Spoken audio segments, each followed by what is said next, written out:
up? It's Cole. Yes, I haven't been here in quite a long time. 2 months I let go by, and for that I profusely, sincerely apologize. January I sort of had an excuse. Medication I was taking was increased, and it took a long time for my body, in my mind, I guess, sort of to adjust to that physically. It was just leaving me really drained and not having a lot of energy. And while I could have, forced myself to do episodes, as I had to force myself to do other things, as I decided not to do that because I didn't want to turn, the channel into something that would feel like work, or, I'd wind up resenting it, and, and that would defeat the whole purpose. It's supposed to be fun. February, it's always a crappy month for me. I hate February. That's right. I hate Black History Month.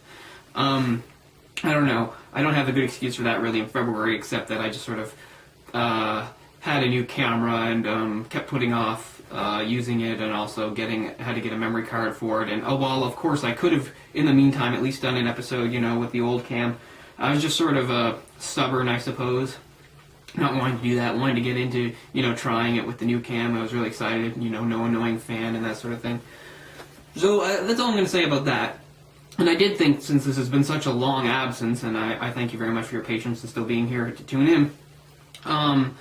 I did at least briefly consider, just doing an episode where I don't really focus on one thing and I just sort of say about stuff I've been reading lately and stuff that I've been into and, hope for the future. But then I thought, it would be better to jump right into it and do like an episode proper.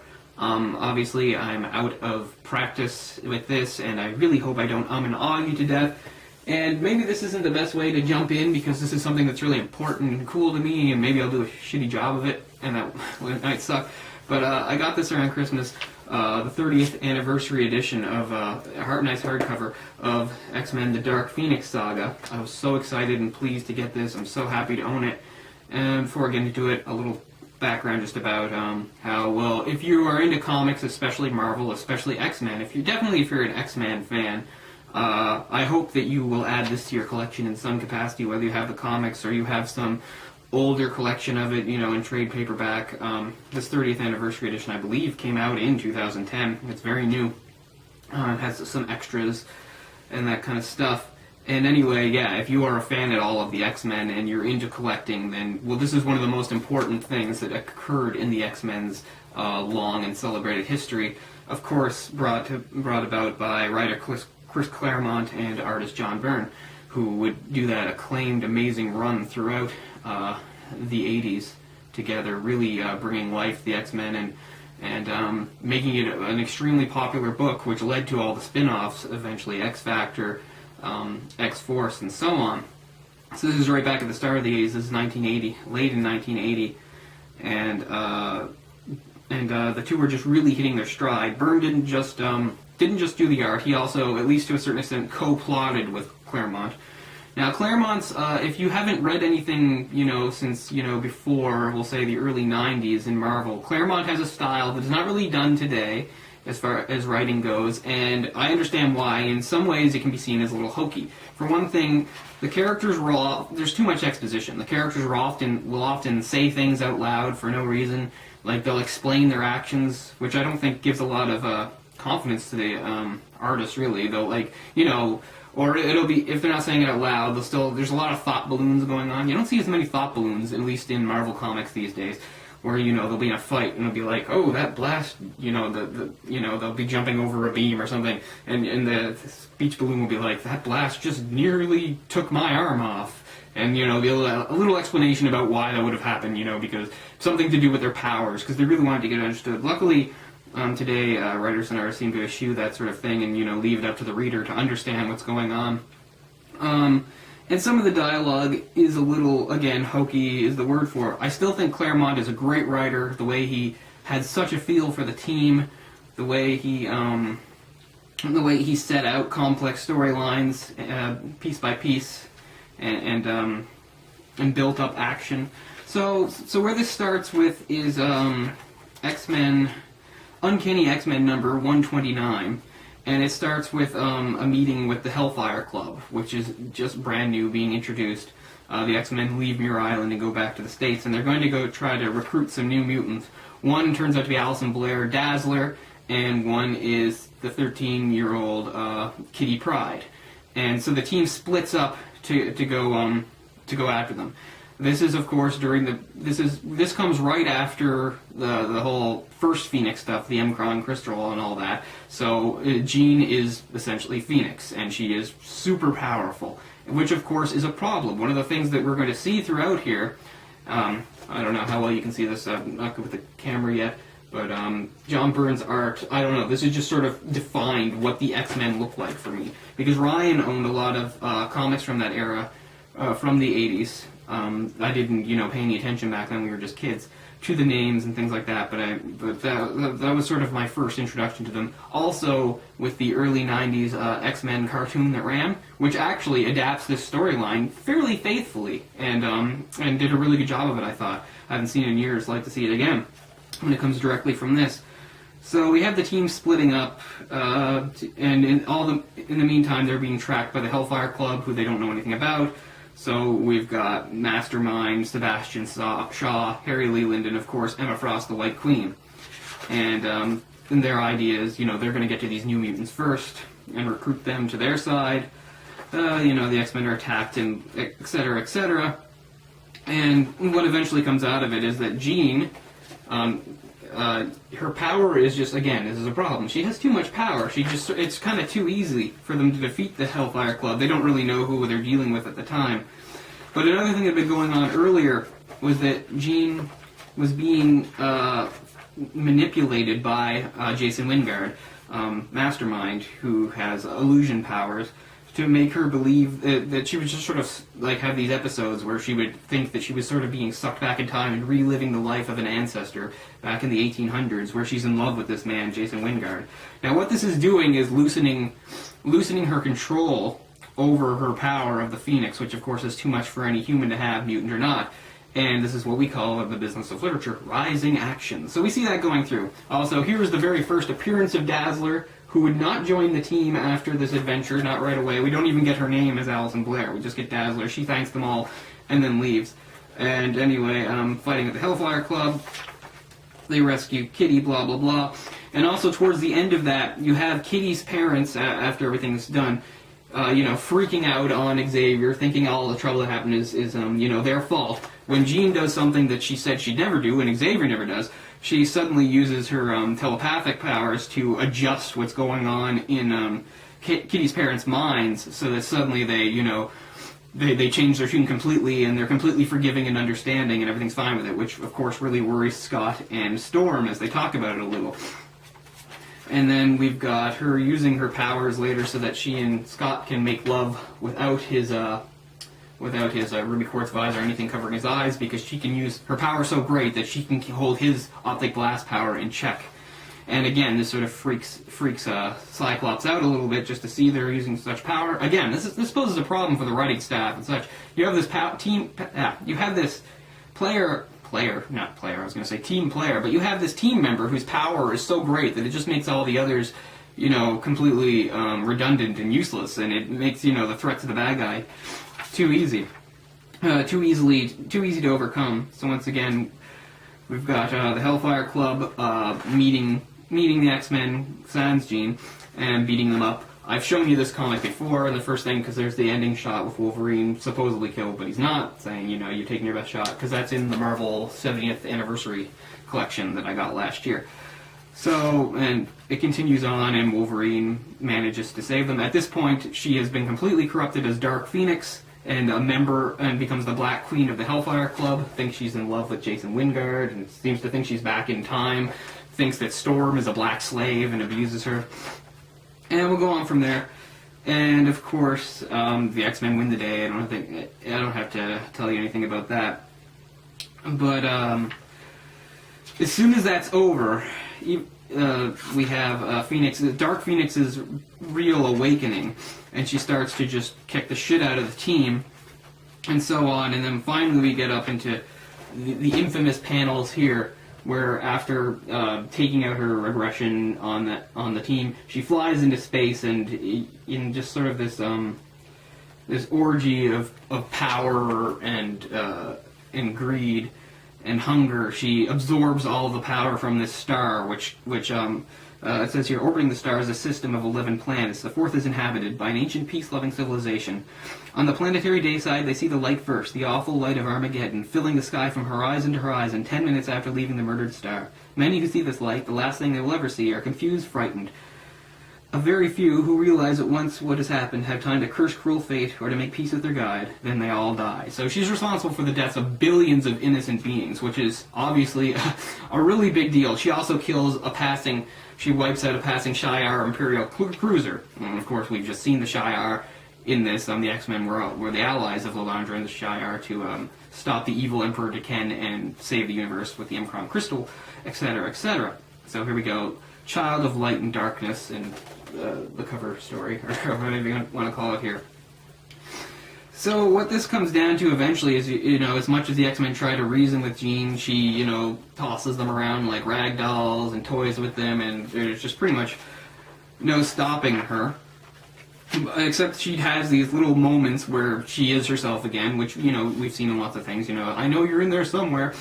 And she and Xavier have some sort of battle, and he manages to take her down, and they think that perhaps, they can control this when they're teleported up to a ship of the Shi'ar, because of course they don't trust the X-Men to deal with this properly. They think the only option is to kill Jean, because the Phoenix is simply too powerful, too dangerous.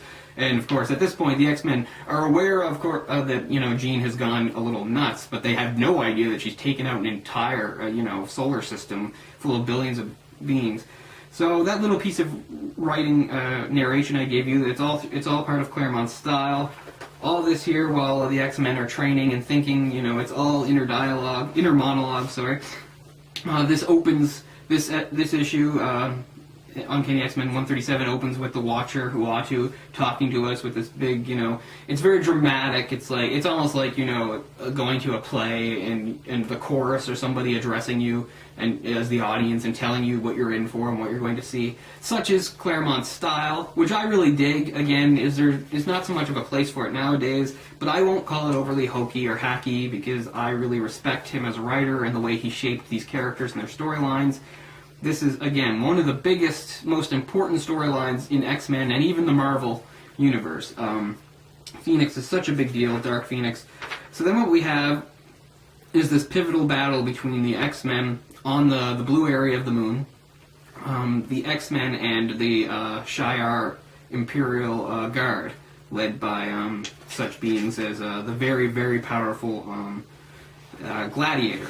Who's in here somewhere. Maybe I'll find a good shot of him. And the idea is, if they can defeat, it's sort of like a loophole. At first, they were just going to, no matter what the X-Men thought or said, they were just going to execute Jean because that was the only way to do it. Then they agreed to this fight. If the X-Men can defeat the Imperial Guard, then they can decide the fate. But if the idea here is the X-Men are very overmatched. At this point, the X-Men consist of Wolverine, Cyclops, Beast, Nightcrawler. Actually, Beast is not a member of the X-Men at this point. He's an Avenger, but he's helping them out, Colossus Storm. So the idea again is that they don't have much of a chance, and it's some very nice combat and very dramatic stuff. The X-Men are sort of holding their own, but eventually they're being taken out. And Angel's there. Again, Angel's not a member of the X-Men at this point either. He's on his own, but he's helping out. So we got lots of nice pages and panels of lots of good combat on the moon fighting. Oh, there's, as you can see,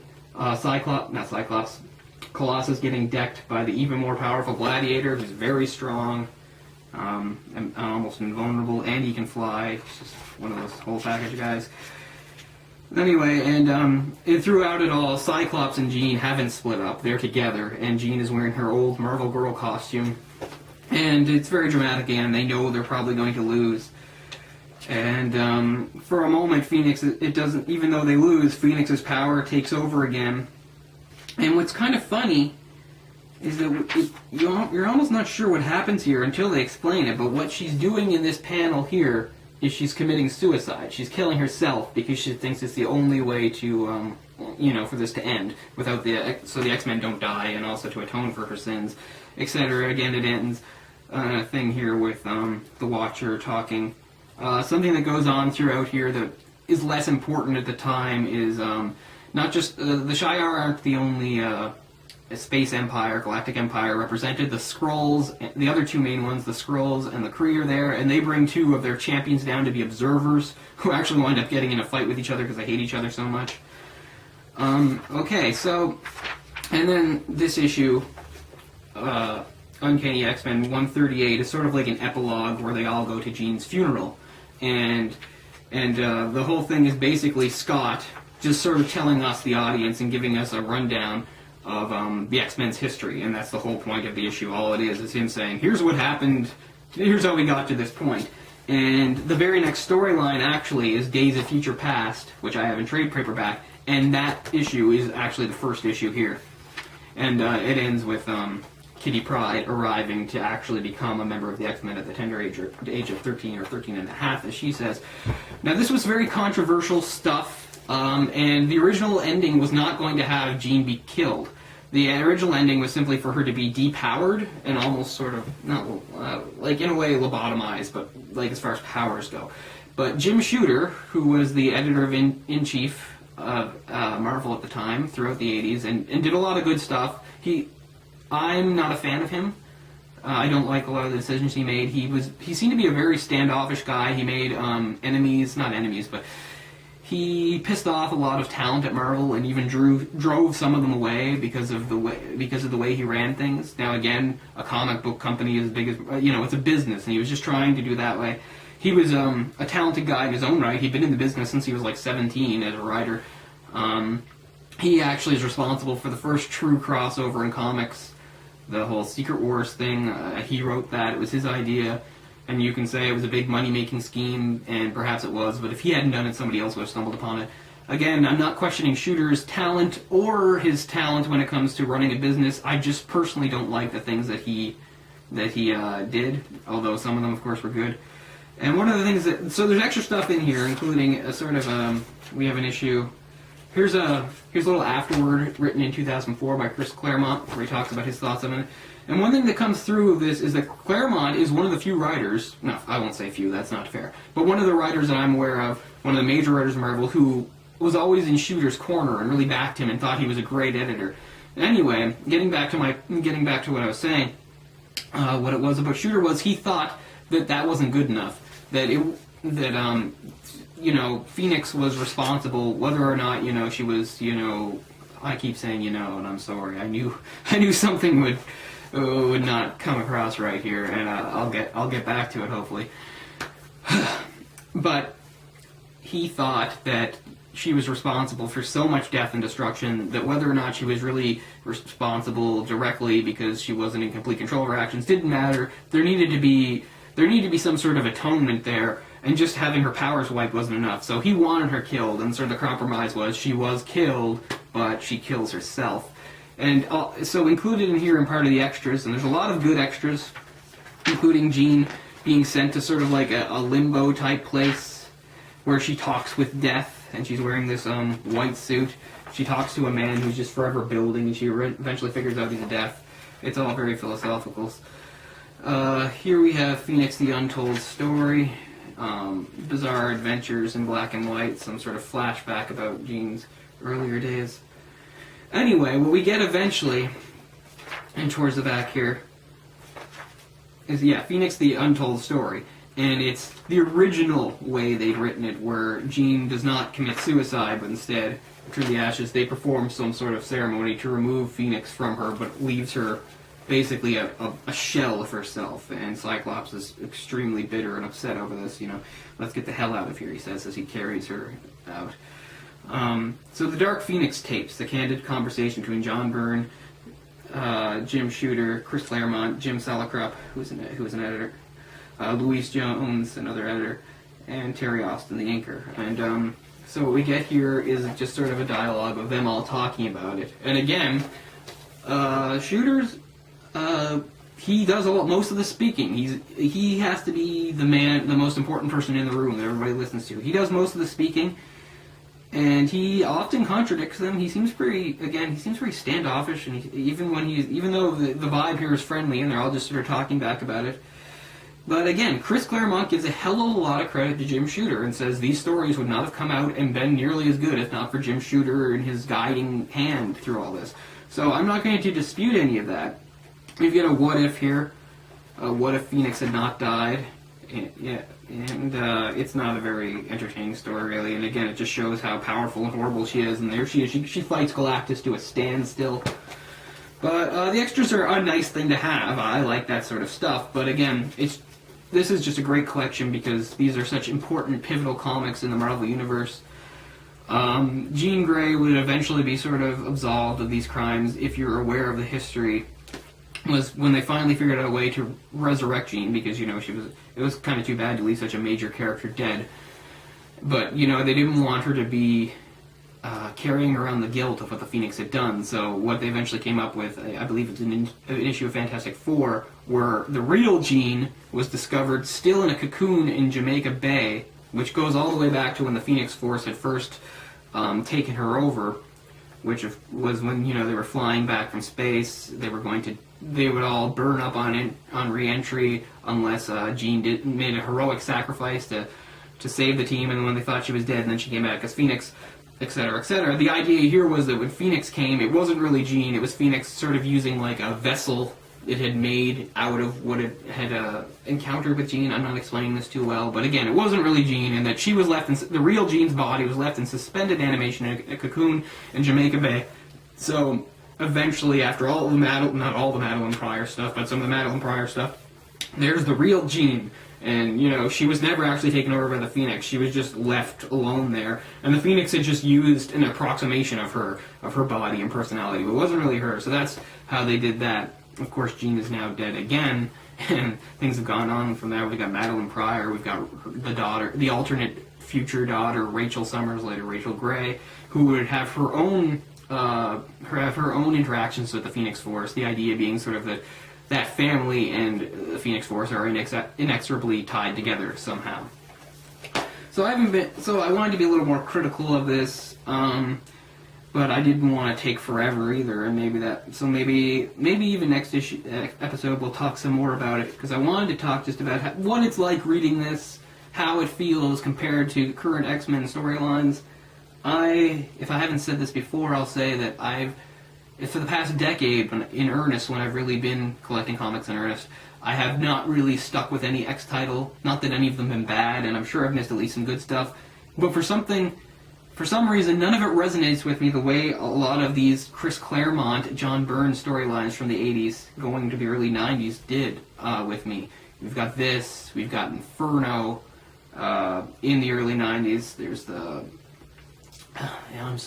Extinction Agenda. And I own all these things in trade paperbacks and hardcovers and stuff because I just love them so much. Again, Days of Future Past, which is a very short thing, but again, very important. It introduces Rachel and all that stuff. And I guess if I keep talking, I'm just going to be like, and you're going to be wondering why you're still watching because I've just completely derailed myself. But to reiterate one more time, if you're into X-Men or Marvel at all, collect this some way. It's great if you can get this wonderful, pretty 30th anniversary edition, but if you want to get an earlier collection, or if you actually have those titles individually, I salute you, because that's great. They're a very awesome and important part of X-Men and Marvel history. If you don't like Chris Claremont, I understand why you don't, but if you can get past maybe his more schlocky, outdated writing style, and just look at the stories themselves and what's happening here, I just think it's great, great stuff, and that's why a lot of it was used in that X-Men cartoon and things like that, because it was really strong stuff. He invented, or at least co-invented, created a lot of characters that are very important in the Marvel Universe still today, particularly X-Men, of course. X-Men is his bread and butter. I think he's a wonderful writer. I think his team with John Byrne was one of the great things that happened in comics. And I am aware that Claremont is writing the X-Men Forever stuff, which is sort of this in an alternate continuity. It was like what he would have written back, I think, in 1991 if things had gone the way he wanted to. Again, getting back to the whole Jim Shooter thing, after Jim Shooter left, actually Claremont didn't stick around because the next editor-in-chief, Bob Harris, clashed with Claremont, to the point that Claremont simply left. And this was after he had written the best-selling comic of all time, when they, after so many years of, there being the Uncanny XMen, in the early 90s, I think it was 91, when they started the spin-off title simply entitled XMen, drawn by Superstar, as I always call him, artist Jim Lee, which is still the #1 selling comic of all time. It sold millions of copies. Anyway, I think Claremont only stuck around for 3 more issues of that because of his problems, creative differences with Harris, and he left Marvel for, I think, the next 10 years or so. So anyway, what's going on with X-Men Forever and that sort of stuff is just sort of him picking up where he left off. They're giving him the freedom. It's not real, it's not normal 616 continuity. It's just like, what if he'd been allowed to continue? I haven't read it. I know Ryan has read some of it. I'm curious about if his writing style has adapted or changed at all. I'm sure it must have, at least to a certain point. Okay, so it feels great to be back. Hopefully this is going to look good. I'm going to add it together and it won't look like crap, and that I didn't screw up stuff with the camera. I'm sorry for taking 2 whole months off. That's never going to happen again, I can pretty much guarantee, because I do like doing this stuff. I love talking to you guys about comics. That's why I do it. And yeah, so it's great to be back. I hope you guys are doing well here in 2011. I guess that's all I'll say for now, but I'll be coming back soon, so thanks a lot. Peace.